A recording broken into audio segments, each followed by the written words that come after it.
Expectations for you, Aaron Rodgers, in this ballgame are what? I'm expecting him to do well. I think it's very similar to what we saw in 2013 when he came back. Now, granted, it's collarbone, throwing shoulder.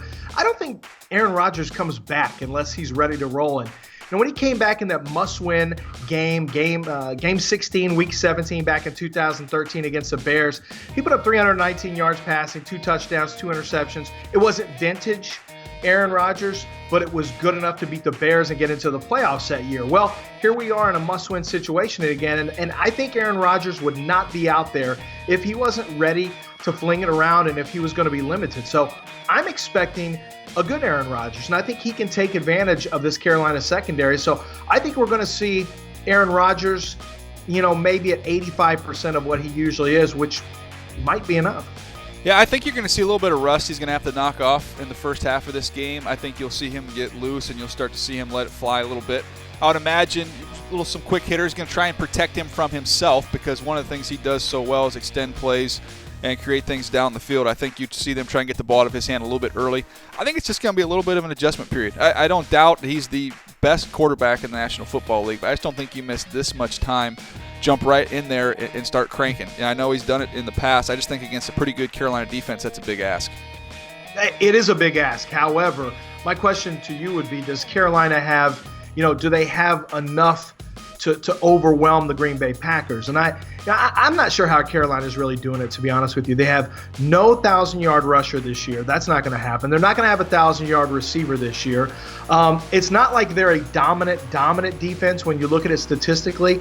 I know Cam is running for more yards per carry than he ever has, and that's been one of the things that's really helped them out and helped out that running game. But, I think Aaron Rodgers just has to be okay. A guy you were high on, Jamal Williams, starting to put together a nice season for the Green Bay Packers. And I remember you were somebody who was kind of high on him during the draft process. They're getting him involved in the passing game as well. So I don't want to – you've got all your firepower at Green Bay there. You now have a running back who's catching some passes out of the backfield. I think Aaron Rodgers has been through enough in the past to know how he can manage a game and avoid some of the pitfalls that Carolina will throw at you defensively. So, yes, he's going to have to fight through some rust, but I don't think it's going to be that debilitating. I definitely give him a chance of having a game here, and they've got to win. Let's face it, this is must-win for the Packers. Yeah, they've got to win. We flip it over to the Panthers. To me, the reason that this is going to be a tough matchup for the Packers, forget about their defense going up against Aaron Rodgers.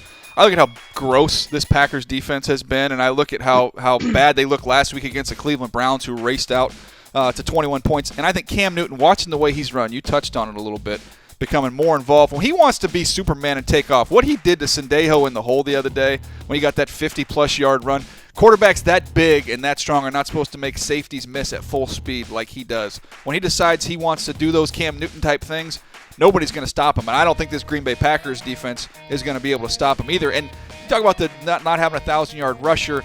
They spread it around a little bit with Cam. You see Christian McCaffrey get sprinkled in there.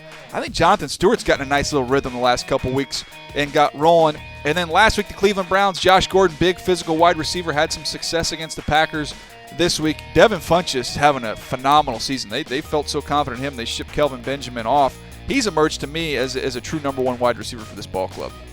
Yeah, I think he's definitely, if he's not there, he's headed in that direction. Yeah, I do want to say Jonathan Stewart also had like a 65-yard run, which helped pad the total a little bit. It's not like he was just grinding away. Don't be that guy. Hey, other than the 300-yard returns, he didn't do anything in that game. You take those 3 plays out. It's not like he's loaded up with 100-yard games this year. If you take away the 5 touchdown passes in that game, he did not do anything. Don't be that guy, Lance Zierlein. No, he did something. He had 2 touchdowns right there in the first quarter. He helped them jump out. I'm just saying, do you think this is sustainable for the Carolina Panthers? Low-key, one of the most surprising things in Panthers football this year has been that Cam Newton has started to run again and run successfully. You mentioned that what he did to Sendejo in the hole. I thought Cam Newton's days of running were doing this. It looked like it statistically. He was doing what all older quarterbacks, when you get older and you put away those running cleats and you sit in a pocket. This has been very surprising. He's going to end up with over 600 yards rushing this year. He's at 5.9 yards a carry, which is the highest it's ever been, eclipsing his rookie mark of 5.8 yards a carry. And I think one of the reasons for that is because Cam said, look, I'm not the passer I was a couple of years ago. I've got to find other ways to win. He's a competitor, and he's doing one of the things that he's been able to rely on since his days at Auburn. And it's been a huge part of Carolina's success in getting to 9 wins where they are right now, because I don't think they played like a 9-win team. They don't feel like a 9-4 team to me. Yeah, they just get it done somehow. All right, we got to pick this thing quick here. Who do you like? I like Green Bay. Yeah, Aaron Rodgers' return. Yeah, that's not happening. I'm going to go Carolina on that one. The fact you're wearing that Tennessee jacket makes me feel good about my pick. By the way, that's a good game, but that is not the biggest game of the week. That, without question, is the Patriots and the Steelers.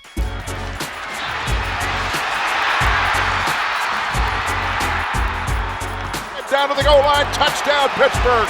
To Gronkowski, touchdown, Patriots. Fake, he's going to throw it, and it's a touchdown.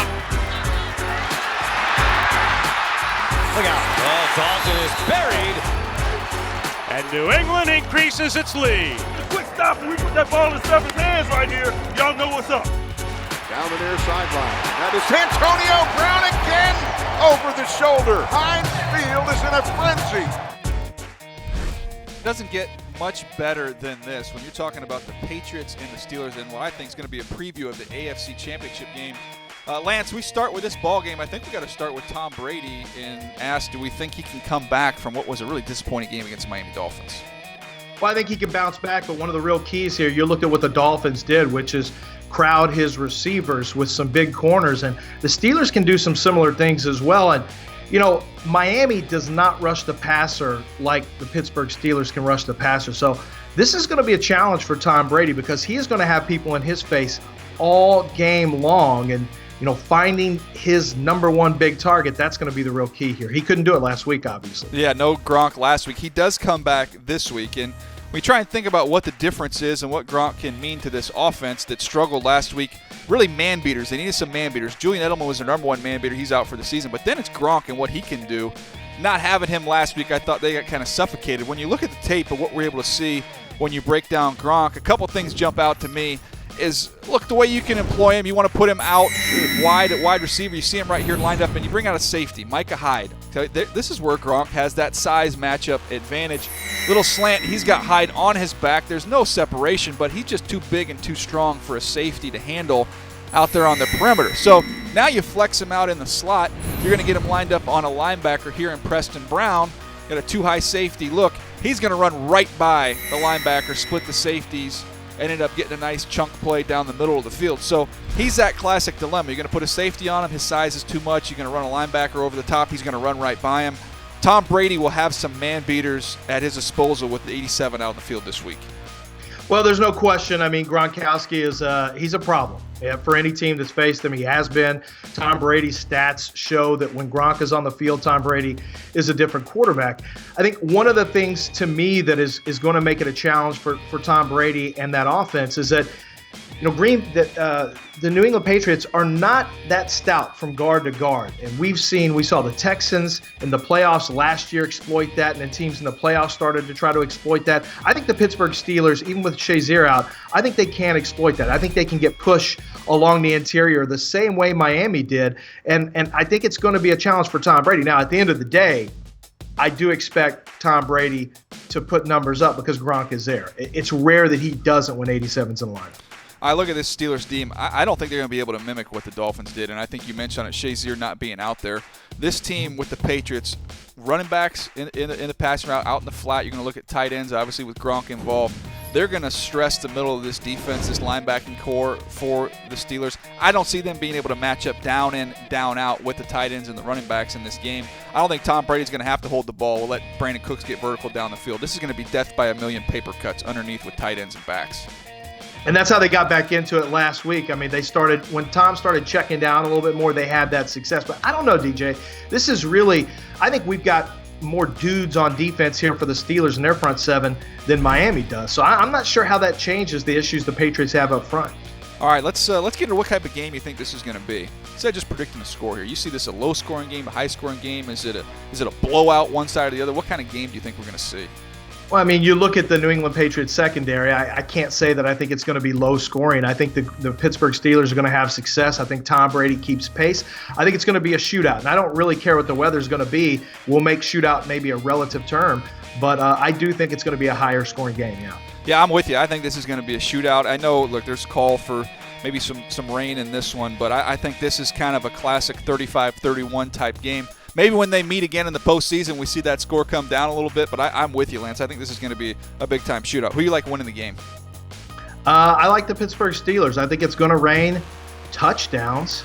Dad Oh, joke. hey, You appreciate that. nice. You appreciate the dad joke. Nicely done. I'm going to go with the Patriots on this one. Tom Brady losing 2 games in a row. I don't care if they're on the road. I think they find a way to win in this shootout. It's going to be a fun one to watch, so definitely the game of the week. Although there are some other good ones we can get to here. Chargers-Chiefs, this is Saturday, 8:30 Eastern on NFL Network. This is going to be a big one. I think this game goes a long way in deciding who wins this division. Knot it up right now.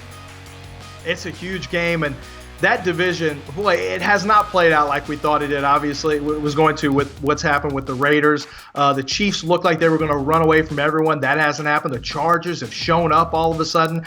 This is very quietly turning into one of the more anticipated games of the week. And I didn't think I'd say that a couple of weeks ago, but that's what the Chargers have done to this game. Yeah, this is must-see TV. Player to watch for me in this one for the Chargers, I'm going to go Hunter Henry. Saw him get involved a little bit last week. Keenan Allen has been money. Him and Phillip Rivers have a connection, no doubt. But that's going to draw attention on the outside. No Eric Berry there for the entire season, really, for the Chiefs. I think there's some opportunities for Hunter Henry, especially to stretch the field, get down the seam. I think he's got a chance to have a big game in this one. Yeah, he had a big one last week, but so did Chris Jones. And to me, that's the player that I think I would be my guy to watch there. I think Chris Jones, who had another big game, he had 3 sacks last week. And Chris Jones has the ability to just physically overwhelm people. And when you look at the Chargers' offensive line, to me, that is where you can exploit them. And I think Chris Jones being in the quarterback's face for much of the day. Phillip Rivers not really a mobile quarterback and doesn't like people, up in his face. I think he's the real key to this one. Get in there, pressure that offensive line, make Phillip Rivers uncomfortable, and go set the tone early on. I think he's the key in this one. All right, so who do you like in this game?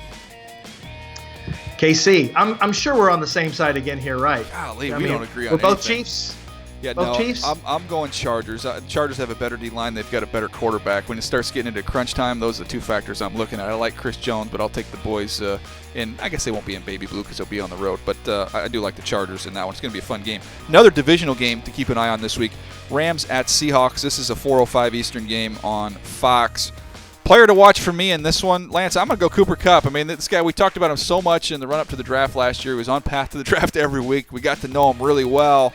And to me, doing their preseason games, seeing how Jared Goff had trust in him from day one, we've just seen that continue to grow. In key spots and key situations when they've got to have it, Cooper Kupp has been that guy.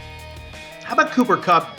It's a no-doubter since about week 2. You saw him and you said, yep, he's going to hit. He's going to be a draft hit. He's one of those guys you knew right away when the season started. It's not too big for him moving up from Eastern Washington. That's a good one, DJ. I think for me, though, my player to watch here is going to be Russell Wilson. And it seems obvious, but why I'm saying Russell Wilson is because, boy, Wade Phillips can find so many ways to get after you defensively. And you look at who they have up front and how they're overmatching the Seattle Seahawks offensive line. Russell Wilson is going to have to create passing opportunities for himself with those legs. And to me, if Russell Wilson is not, on point, that is going to be a hard game for them to win. I mean, he has to be upper echelon. So to me, he has got to be my player to watch, even though it's the obvious choice. I'm not a fan of those highlighter green uniforms when we see some of these highlights here, by the way. Just not a fan. I love them. I love those highlighter colors. Yeah, well, yeah, you're definitely rocking the orange highlighter today. Who do you like in this game? Who wins it? I'm going to go Seattle. I think this is a game where Seattle steps up and rises to the occasion. It's a must-win situation for them as well. I mean, they're getting into that territory with so many over there in the NFC. I think Seattle's going to be the team to beat in this one. Yeah, it's interesting because you told everybody before you thought it was going to be the Rams. So the guys have the Rams. This is the thing. I have Seattle. And you guys, you feel so bad because you don't agree with any of my picks. You come on my podcast, you don't agree with anything that I say, and then some of that guilt started seeping through that ugly orange jacket, and it got into your soul, and now you're with me. Now you're picking Seattle.